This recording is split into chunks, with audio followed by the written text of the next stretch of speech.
মানে যাই হোক এই ধরনের কাজে তারাও সহযোগিতা করছে এবং বিভিন্ন জায়গায় আমি সঙ্গে সঙ্গে জানিয়েছি, যা যা করার করেছি। আমি যাচ্ছি, বেরোচ্ছি এবং আমাদের সহকর্মীরা, ইলেকশন এজেন্ট বা যারা যারা রয়েছে তারাও বেরোচ্ছেন, যা যা করার করা হচ্ছে। না কিছু আমি যেটা শুনলাম, কিছু কিছু জায়গায় প্রিসাইডিং অফিসার বলছে আপনাদের নামের লিস্ট। আরে নামের লিস্ট প্রিসাইডিং অফিসারের কাছে কেন থাকবে? আমার সই থাকবে অথবা ইলেকশন এজেন্টের সই করবে।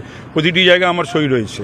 এই এক আর কয়েকটি জায়গা থেকে আমাদের পোলিং এজেন্টদের এক ঢুকতে দেওয়া হচ্ছে না, আর একটা বের করে দেওয়া হয়েছে।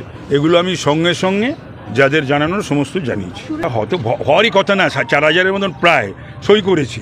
তো ওই প্রিসাইডিং অফিসারকে বলুন না যে উনি 4000 সই যদি করেন সেটা কীরকম?